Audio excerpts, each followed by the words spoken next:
नमस्कार दोस्तों, heal and grow with Richa Tyagi के इस पटल पर मैं ऋचा त्यागी एक बार फिर से हाजिर हूँ अपना नया वीडियो लेकर और उम्मीद करती हूँ आप सभी बहुत स्वस्थ होंगे, हेल्दी होंगे, पॉजिटिव होंगे, एनर्जी से भरे हुए होंगे।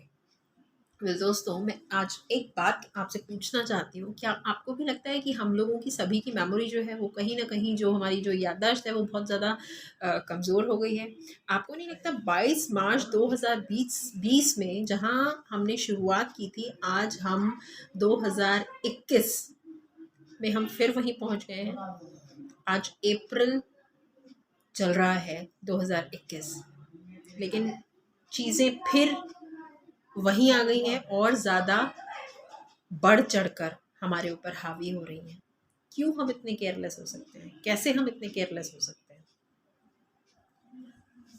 पूरा साल हमने कितना परेशानियों से भरा हुआ एक जगह बंद होकर, आपको नहीं लगता कि जब ये शुरुआत हुई थी तो कहीं न कहीं हम लोगों को ये था कि नहीं, हम लोग एकदम घर में रहेंगे, हम कंट्रोल रहेंगे और अपने आप से भी हमने एक कोशिश की थी, प्रॉमिस किया था कि हम भीड़-भड़क्का नहीं होने देंगे या हम भीड़ वाली जगहों पर नहीं जाएँगे। किसका लॉस हुआ? चीज़ें कंट्रोल हो रही थी, चीज़ें धीरे-धीरे कंट्रोल हो रही थी। हुँ? लेकिन पिछली बार तो हमने कह दिया कि भई इस कंट्री से ये बीमारी आई है या इसने हमें ये बीमारी दी है। लेकिन इस बार ज़िम्मेदार कौन है? इस बार नहीं लगता कि पूरी ज़िम्मेदारी हम ही लोगों की है, इस तरह से नए स्ट्रेन को फैलाने के लिए और ज़्यादा हावी होकर हमारे ऊपर आ जाने के लिए? किसका लॉस हो रहा है? हमारा ही लॉस हो रहा है ना, हमारी नेक्स्ट जनरेशन का लॉस हो रहा है ना। बच्चों के एग्ज़ाम, बोर्ड एग्ज़ाम आप सोचिए, कैंसल कर दिए गए हैं। छोटे-छोटे बच्चे स्कूल नहीं गए 1 साल से। ठीक है, ऑनलाइन क्लासेस चल रही हैं, वो बात बिल्कुल ठीक है, पढ़ रहे हैं, रूटीन में हैं। लेकिन जो होना चाहिए, जो एजुकेशन, जो प्रॉपर एजुकेशन होनी चाहिए, क्या आपको लगता है कि उससे वो कहीं दूर नहीं होते जा रहे हैं? इसके लिए कौन रिस्पॉन्सिबल है? हम अपनी रिस्पॉन्सिबिलिटी नहीं समझेंगे, तो हम नेक्स्ट जनरेशन को कैसे रिस्पॉन्सिबल बना पाएँगे? क्वेश्चन मार्क तो हमने अपने आप ही अपने ऊपर लगा लिया ना, नेक्स्ट जनरेशन तो हमें ही कहेगी ना कि रिस्पॉन्सिबल कौन था? रिस्पॉन्सिबल कौन है?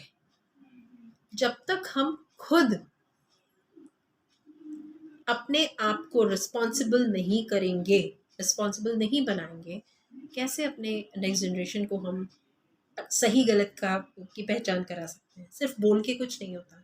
ये सही है, ये गलत है, ऐसा करिए, वैसा करिए, ऐसा करना चाहिए, वैसा नहीं करना चाहिए। जब तक हम खुद उसे अपने अंदर नहीं उतारेंगे, क्या हम अपने बच्चों को, अपनी नेक्स्ट जनरेशन को कुछ सही गलत की पहचान करना बता पाएँगे?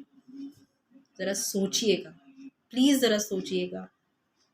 उससे पहले सोच लीजिए, उससे पहले संभल जाइए कि बहुत देर हो जाए। बच्चे हमारे ही हैं, हम उन्हें खुशी देखना चाहते हैं, हम उन्हें हर चीज़ हर सुख-सुविधा में जीते हुए देखना चाहते हैं। हम इतनी बड़ी गलती कैसे कर सकते हैं? हमें छूट दे दी गई, इसका ये मतलब नहीं था कि हम बाज़ारों में जाके भीड़ इकट्ठी कर दें। ठीक है, ज़रूरी सामान लेना, ठीक है, मार्केट जब खुले हुए थे तो ज़रूरी था भई, जो चीज़ें समय पर हमें चाहिए, वो हमें मार्केट से ही मिल सकती हैं, हमें जाना था, ठीक है, हमने लिया। लेकिन इतना रोज़-रोज़ एक ही काम के लिए और कुछ नहीं तो घूमने के लिए चल दिए मार्केट, देख के आते हैं क्या हो रहा है, क्या नहीं हो रहा है। भीड़ इकट्ठी करना, सड़कों पे आ जाना, क्या है? प्लीज़, बहुत देर हो जाए, उससे पहले सँभल जाइए। यही उम्मीद करती हूँ कि अब आप सभी सँभल जाएँगे, वो गलती फिर से नहीं होने देंगे, क्योंकि हम जो गलती करेंगे ना, हमें तो वो भुगतनी ही पड़ेगी, लेकिन हमारे बच्चों को उससे ज़्यादा भुगतनी पड़ेगी।